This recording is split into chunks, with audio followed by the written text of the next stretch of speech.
Hello friends, welcome to my channel for the Hindu editorial analysis of August 29 and 30. If you like my video, do hit the like button, subscribe my channel and also give your opinion about the video. And guys, the editorial analysis for yesterday was not taken by me because there was only two articles which was important. One was a right for the future and the other one was agreeing to disagree. See guys, a right for the future is related to right to privacy. I think I have taken enough points with respect to right to privacy and even the same points are repeated in this article. And yesterday, a diary of an unusual year, it was related to RBI governor, it was political in nature and the other two articles was also not important. And for today, the lessons from Doklam is an important article. The rest articles are not important. 2 medal strongs is related to Sania Nehwal and PV Sindhu performance and even rallying together is a Politico article, plus the Dera through the Punjab lens. Even this is some sort of Politico in nature, which is not important for us. So we will look these two articles, that is agreeing to disagree plus lessons from Doklam. And I hope if you go through these two articles, then you can write each and everything with respect to the Doklam issue. Fine, because the Doklam standoff has come to an end now. So we will look this Doklam issue in detail with the background. So coming to the background now, see guys, I have given you the map here. The Doklam region happens to be a tri-junction between India, Nepal and Bhutan, and this region is called as Chumbi Valley. Fine. So Doklam region is this region and Chumbi Valley is this region. Fine. Now the territorial claims is for the Doklam Plateau, and this happens to be a tri-junction between India, Bhutan and China, where India and Bhutan claims that this tri-junction is Bhutan's territory, while Chinese claims that this region is their territory. Fine. So this was the case of conflict before. And guys, you also need to know that India last year had signed Nathula Pass treaty with China, where it agreed that through Nathula, people could visit a pilgrimage spot called as Mansarovar. So even I have given you this map here.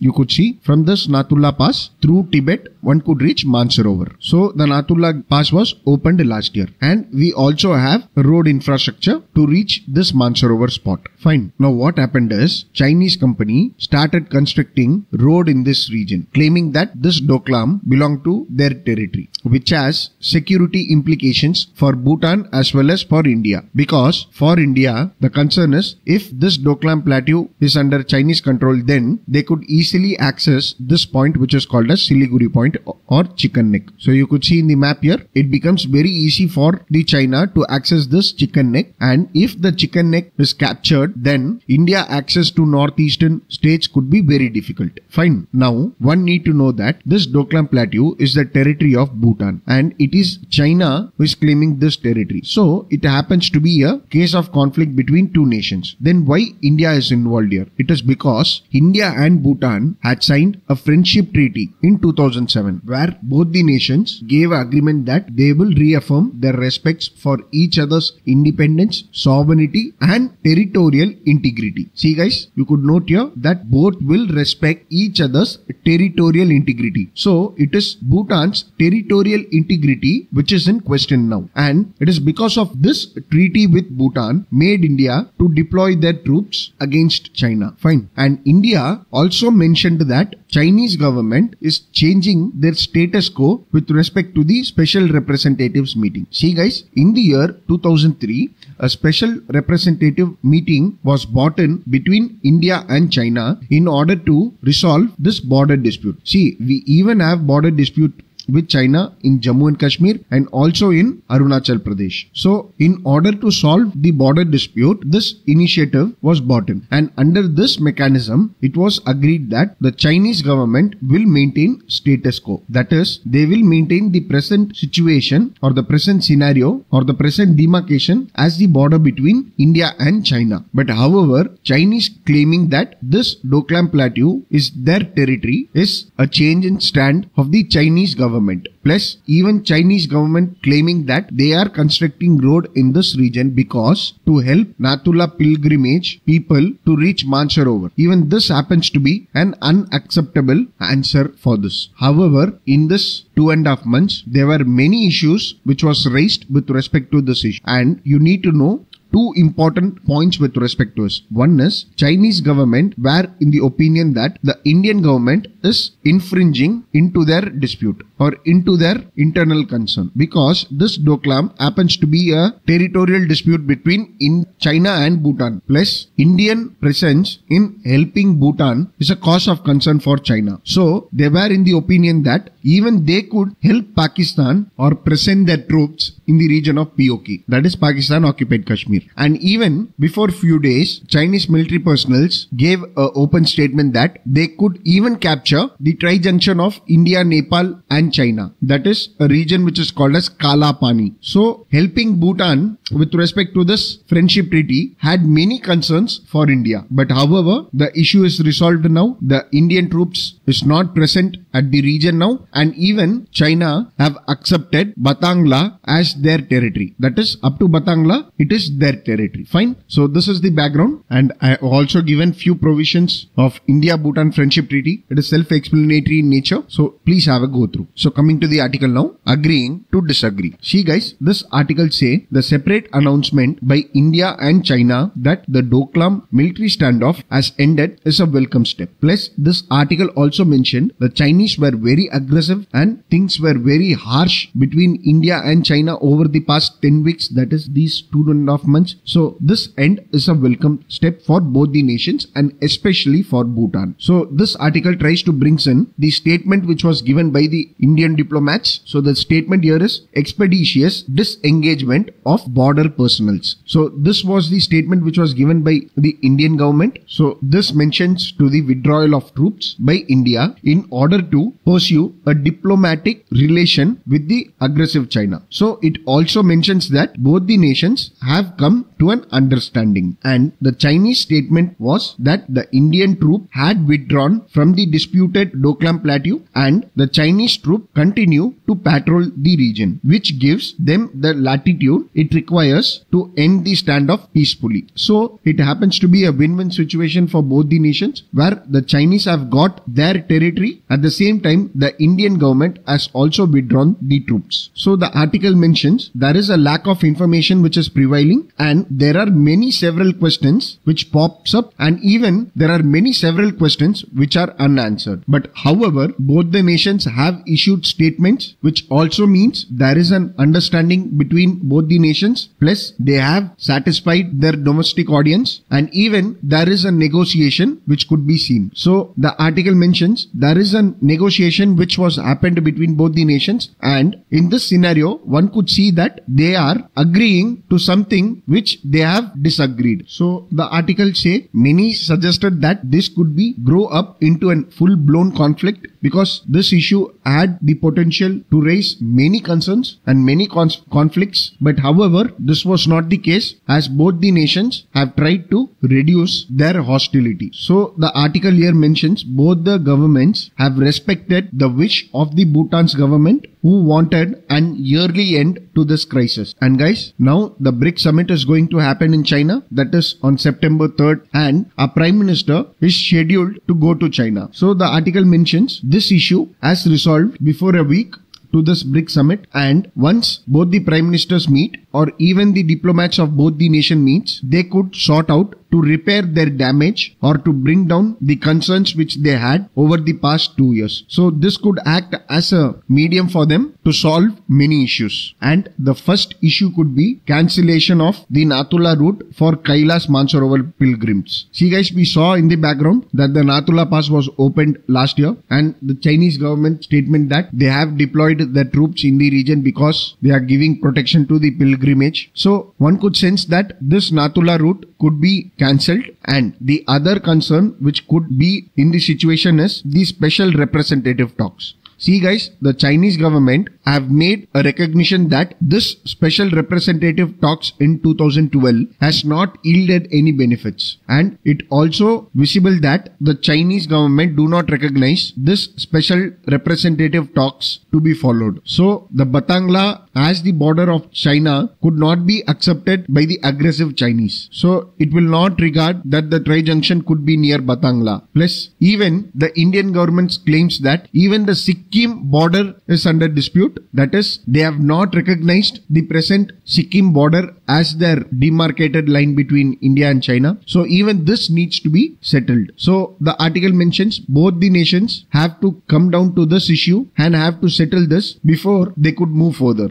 Plus, the article also mentions about the Border Defense Cooperation Agreement. See guys, this agreement was brought in the year 2013, which laid down the guidelines on tackling further developments along the Indo-China border. So, even this agreement is needed to be revisited in order to have a better diplomatic ties with China. So, the article say the past 2.5 months are also a lesson for India that they are unprepared for another Doklam. That is, we have border dispute with China over Jammu and Kashmir as well as in Arunachal Pradesh and even Kalapani, potential zone of conflicts. So India is unprepared for these sort of issues according to this article. So as a conclusion, the article mentions India should hope for the best and prepare for the worst when it comes to the northern neighbor, that is China. Fine. So guys, from this article, you could use the special representatives meeting plus the friendship treaty between India, Bhutan and even border defense cooperation agreement between India and China. So you could use these 3 points in your answer writing with respect to the Indo-China border dispute. Fine. So that's it for this article. We will move to the next article. So guys, what we saw in this article is the present situation. That is, the border dispute has ended and both the governments have given the statements. Plus, what are the things which should be revisited? That is, the agreements like Natula, the special representative meeting and even border development projects. So these are the things. Now, this article is what all the lessons we learned from Doklam. So what is the implication this issue gave to us? Fine. So the article mentions the resolution of the Chino-India military standoff that lasted for around 2.5 months is a welcome development where India has maintained with patience and approached this issue with a skillful diplomacy. That is a deft diplomacy, and this has seemed to be paid off. See, you could sense that India wanted to protect the Siliguri point, but at the same time it mentioned about the India-Bhutan friendship treaty. So this happens to be a skillful diplomacy. Fine. So the article mentions several significant questions are unanswered about the terms and conditions which was brought in through the resolution. So this is a situation where both the nations could come out and could see what went wrong, and it is the time to revive the relationship. So the upcoming summit, that is the BRICS summit, could be an opportunity for this. At the same time, the article mentions a statement of Karl Vaughan. It's an excellent statement. You could use this in your answer writing. That is, war is the continuation of politics by other means. So as long as the politics prevails, the war will prevail. Fine. So even it could be a sense that military strategy should flow from a careful consideration of political thinking. That is, whatever the military strategy it may be, it comes from the political background. Fine. So now the Doklam issue is resolved and we have arrived at a resolution. So what we need to do is to have a political strategy, and this political strategy should guide Indian military deployment at Doklam. Fine. So this is the suggestion which the article tries to give. Plus, this article tries to talks about the lessons we learned from the Doklam issue. So the first is self-help world. So the lesson which we learned from this Doklam standoff is that we should depend upon ourselves when it comes to China. So this is what it means by the term self-help. So India is on its own and would have to defend for itself in the case of a clash with China. So why we have to depend on ourselves when it is a case with China is because when this issue happened, one could sense that none of the major powers supported India's position. In fact, even Bhutan kept a silence throughout this standoff. So New Delhi must carefully review this scenario and it should consider its option when it is with China. Plus, one suggestion according to the article is that in the case of Doklam, instead of inviting the military attention to itself, that is, we saw that it is the Indian military troops which was presented there, and the Indian government made the initiative to resolve this conflict. So instead of inviting this military attention, we could have convinced Bhutan to talk about their territorial rights. So it's like we took the initiative for Bhutan. Fine. And the second lesson from the Doklam standoff is that China is unlikely to respect India's special relationship with its neighbors. See, we saw that India and Bhutan signed the friendship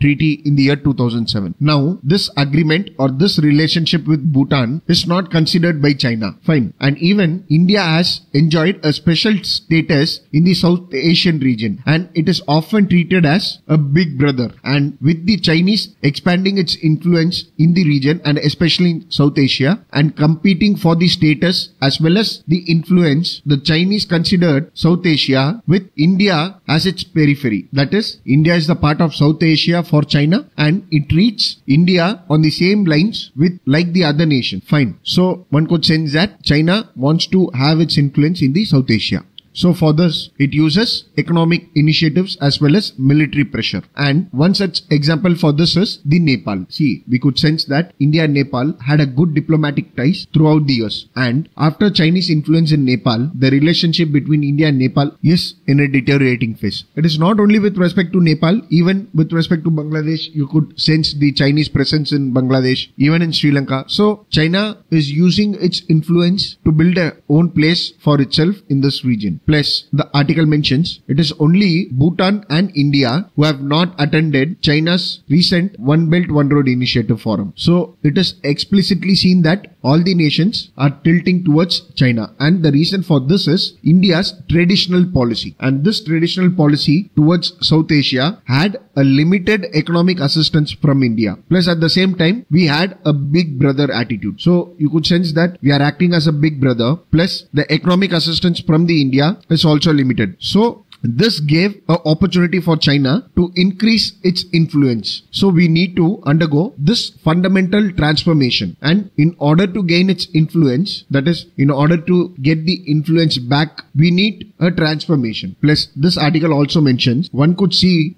during the standoff that India and China had many concerns. So one could ask a fundamental question, whether it is so important that we are willing to risk a possible military fight with China, and it is all because of this India-Bhutan Friendship Treaty. So it is because of this clause we are willing to fight with China. So is this necessary? So this is the question which the article tries to place in. So the article as a conclusion says that the lesson for us is clear. We should consider all the plus as well as the negatives with respect to a clause before making military commitments. So this is one lesson we learned from this agreement. Plus, the fourth lesson is the hyper-nationalism. So, the article mentions hyper-nationalism does not pay when we deal with China. So, it's like we should not deal with China in order to gain the favorism from the domestic population. See, this article mentions China is not Pakistan, and all the political parties cannot make any domestic gains by bringing in a nationalistic passions against China. So, see, you could sense that when it comes to Pakistan, there is a prevalence of hyper-nationalism, and we could not apply the same to China because China is different. Fine. So India needs to engage with China diplomatically rather than engage in a war. Fine. So the article say we cannot expect a similar 1962. That is, in 1962, Indio-China war happened. So for the Aksai region. So we cannot seek for an 1962 again. Fine. And the next lesson which the article says, this Doklam standoff is a direct fallout of the Indian and Bhutan refusal to be a part of One Belt One Road Initiative. See guys, even we saw earlier that all the nations in South Asia except India and Bhutan are a part of One Belt One Road initiatives of China. So you could sense this Doklam could be a reflection of this by the Chinese. So the article mentions this solution may have concluded without any of the three sides getting hurt. This is unlikely to be lasted because India cannot and should not accept the One Belt One Road initiative just because of the Chinese presence or the pressure over this Doklam issue. And yet, at the end of the day, India's absence to the One Belt One Road initiative could frustrate China. And even this article mentions India's unwillingness to be a part of this mega project, that is the One Belt One Road initiative, will hurt its own long-term economic interest. See, we are dependent on China over many ways. Fine. And even a part of this initiative could aid India in many ways. And however, India cannot join just because of the Chinese pressure. So here happens to be a dilemma case. So the article mentions we need to realize the importance of cooperating with China, plus at the same time we need to revive our regional projects with the help of this One Belt One Road initiative. So even the Chinese pressure could mitigate, at the same time Indian projects could also be enhanced. Fine. So this could be a solution to this. So guys, the 5 lessons which we learnt is India is dependent on ourselves when it comes to Doklam, plus India needs to revisit its ties with the South Asian nations. So there is a need for us to undergo fundamental transformation in South Asia. Plus, we have to evaluate the positives and negatives before making any military commitments. Plus, hyper-nationalism is not the scenario. So in order to bring in vote bank politics, we cannot showcase hyper-nationalism to other nations. And the fourth is to reconsider this One Belt, One Road initiative. So these are the 5 points which can be useful to you in writing your answers, and these are excellent points which can fetch you good marks. So the article talks about the solution for this. That is the next step which India should take. So it talks about special representative talks. See, we saw in the background, this special representative talks was initiated in the year 2003 in order to solve the border dispute. So the article mentions this special representative meet has not yielded much, and it is the appropriate time to revisit this process. And the article also mentions till now the 19 rounds have taken place and hardly any solution came out of this. So any solution with respect to the boundary dispute came out of this special representative talks. So the focus should be to conflict management rather than conflict resolution. Fine. And this is the high time. Therefore, both the countries should appoint a high-ranking officials to discuss this boundary issues and to bring in a good result for this. Plus, this article also tries to revisit the Doklam facts, saying that the Indian army was deployed on the soil of another country against a third country. That is, we have deployed the Indian army on the soil of Bhutan for Bhutan against China, and without any treaty mandate or unambiguous official invitations. So it is because of this India-Bhutan Friendship Treaty, which we signed in the 2007, which said that we will cooperate closely with each other on the issues relating to natural interest, and both the governments shall not allow the usage of its territory for